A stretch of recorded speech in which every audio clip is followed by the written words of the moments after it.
taken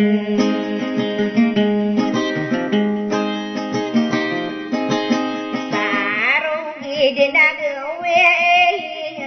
idulakan nadang karin wadah setang mitaken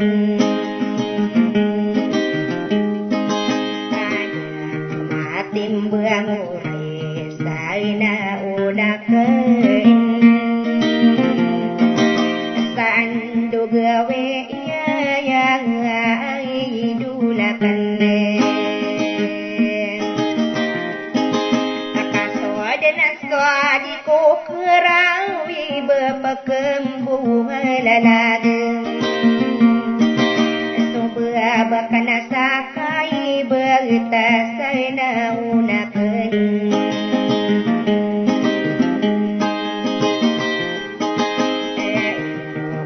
kasanguan sakalangan nang napantarem asidato sama sudia ingalingayo awiyaliyayen apamele di tanungan saya tagmetakan natubo ako mikarang idulakan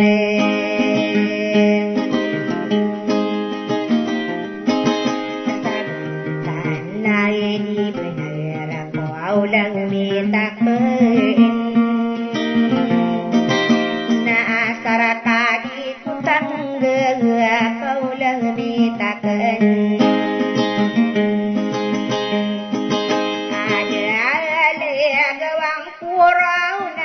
idulakan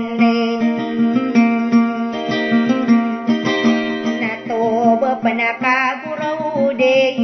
sayna ulakan na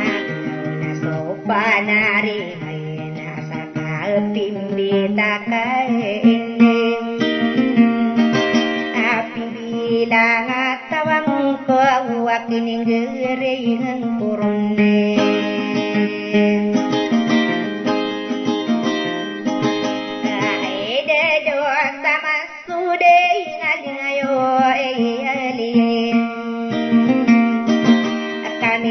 sangko pakusina wasatang mitaken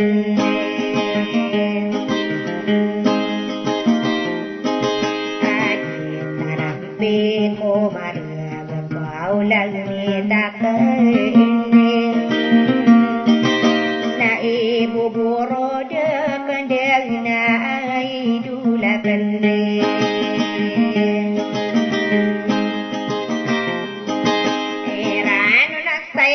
kapululau tagusta katungane nakaubuni yanatang kapang sayna ulaken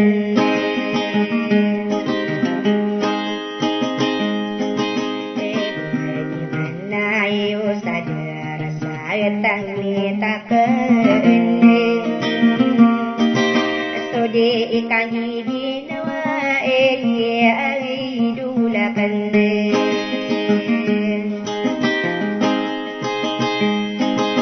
nakami kanugaw na deto sa masawon naditabu ka unutang na kaulang mitaken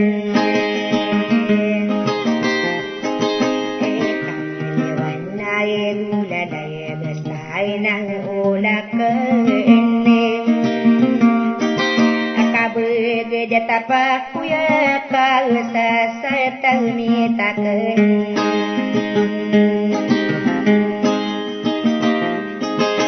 anita ke tarokuna nakaliwana bulalagen ikabege tapakuya kausa sayna ulaken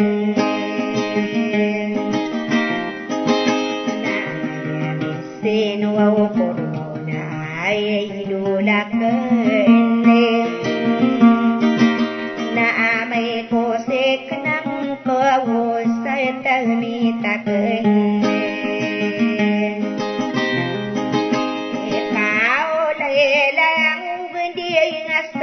termitakan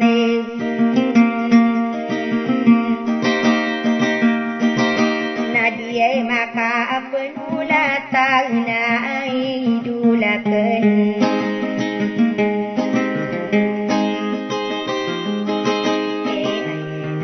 na korin ay masal na ulakan Nakapanda o panapuri berasay na ulakan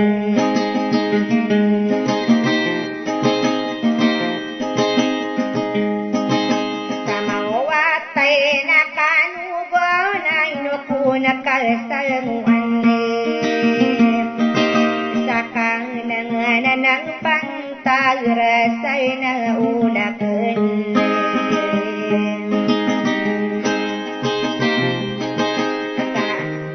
sakay may tumay na baiyaliyain apapamagan na kawak sa tamitakan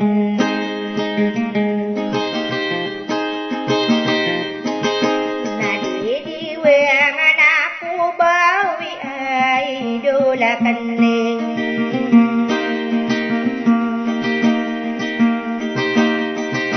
kabudi na dele no gado masay tamitakan harano narakan isay ng ulakan alalayo na dita tapay na say tamitakan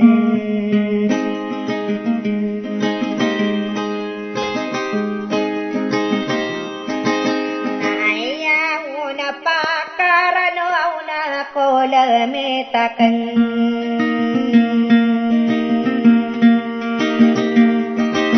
namiyak ka ato mga kawusay na ulakan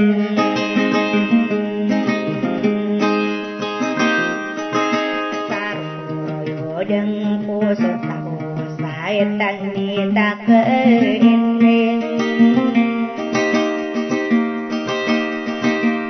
Pag-iingatang kubuaw kakagil katawang ko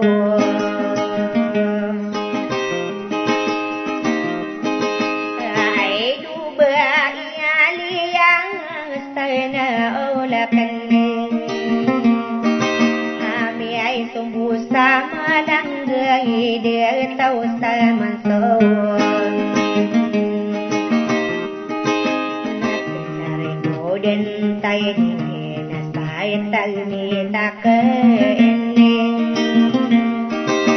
Kami sunasa makapikir si ay dulakan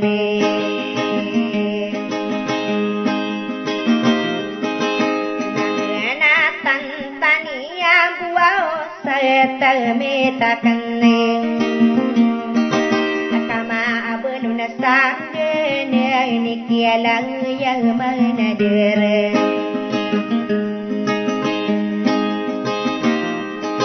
Kani diere bukan aku aulang mitakan Abu bebupi yang berasai na ulakan Akhirnya panggaring anwali Talmitakan Akauki na sebang kubuaw ay dulakan Di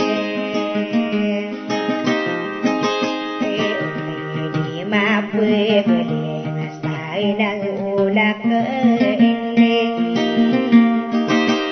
Pangano pipikira kau lamitakan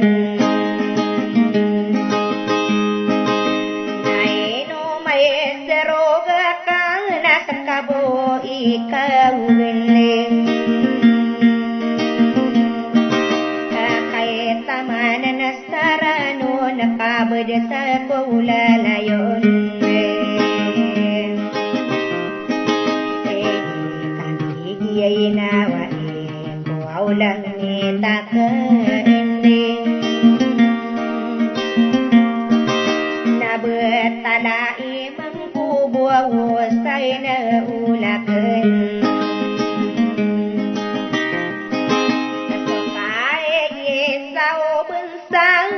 satamitaken Nakai ide undia kadunaran de so pikire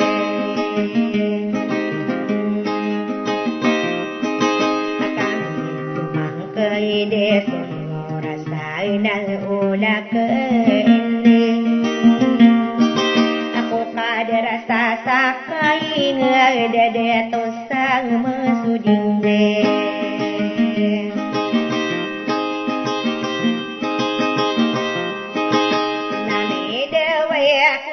Sana asana ulakane amaliwana gasadar masa tamitaken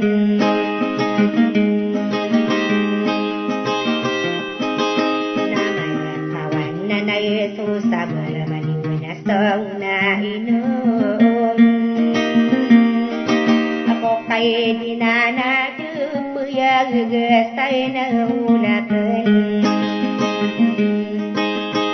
Salang ada mana yang gestai na ulaken Na betas kadewa yang miawa sama rasai Dikasih sama kali dia Saetang mitaken Kapupurung ay dulaken Akini puang gereng anak kisah tametaken Nabapia akorin nendena satang mitaken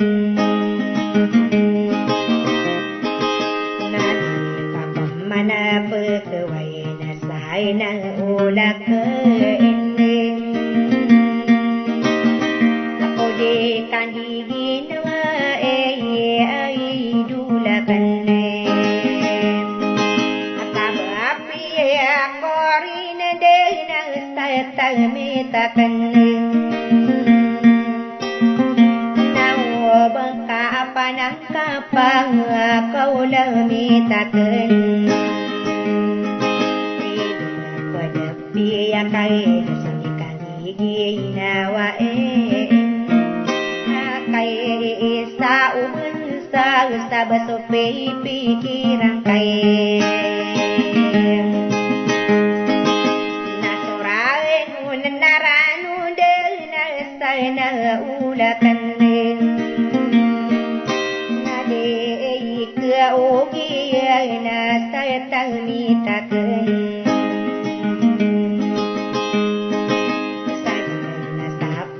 Kay tamay na ay inulaken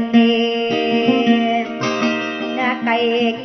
isay man to beiyaliyay Apamele di tanungan sa naulaken Alingay ayo inisuro tidin si kalsanguan Katapantay dekalene Nasida to sama sudiay na pamilya buwisan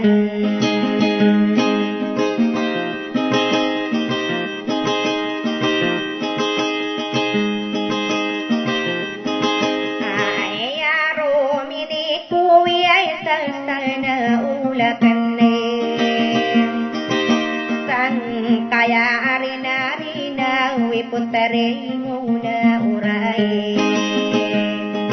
Abaisan diya'y ilawan sa inobag ribuna